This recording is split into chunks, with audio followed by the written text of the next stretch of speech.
Bienvenue à la quincaillerie Vandal. Dans le cadre d'un tuto travaux, je vous présente la fibre de verre préencollée pré-peinte.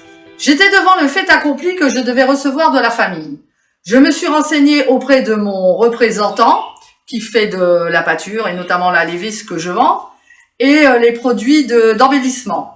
Il m'a répondu: si tu n'as que 4 jours, eh bien j'ai un produit top pour toi, c'est la fibre de verre préencollée pré-peinte. Donc, je me suis activée à la mettre en place. La voici sur un support placo, pas très bien lissé, ça tient à merveille. Et ça recouvre les imperfections que l'enduit peut laisser apparaître, comme vous le voyez ici. Et comme il me restait toujours de la fibre préencollée pré-peinte, je me suis dit, je vais tester sur le papier peint qui était posé anciennement dans la cuisine. Et bien écoutez, quel miracle! Ça a tenu sur le papier vinyle comme vous voyez là, donc je l'ai laissé pour faire une comparaison.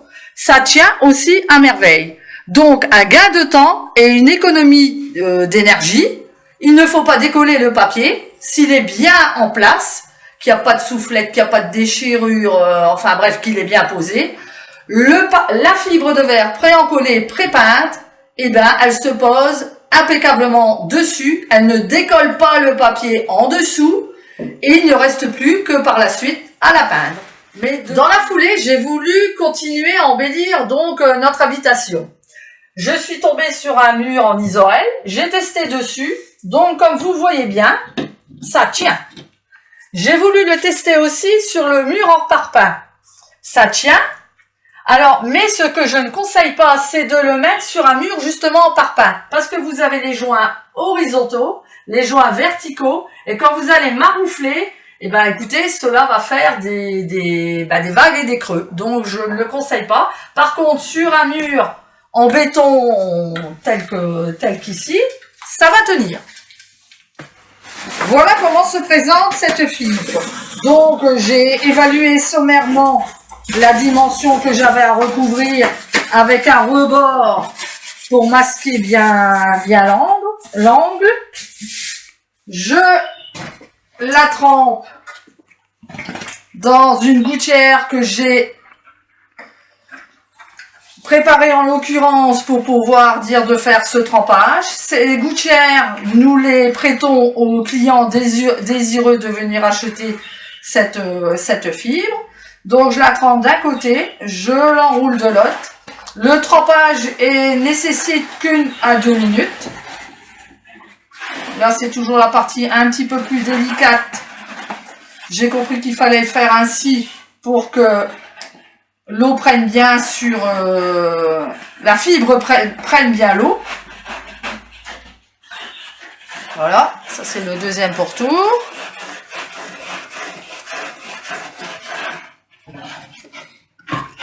Je la retrempe bien dedans pour arriver à peu près à mes 1 minute et demie, 2 minutes de trempage. D'ailleurs, je donne une photocopie de la mise en œuvre de cette fibre qui est vendue soit en rouleau entier de 50 mètres ou soit au mètre. Voilà.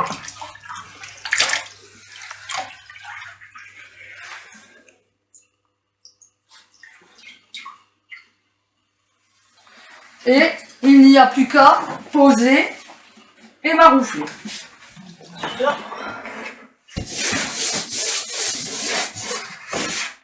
Vous voyez très peu la surépaisseur, mais qui ne se verra plus du tout quand vous allez la repeindre. Ça va disparaître. Et voilà, vous avez ce petit muret qui a été réalisé en très peu de temps. Vous repassez ce soir. Tout va être super sec.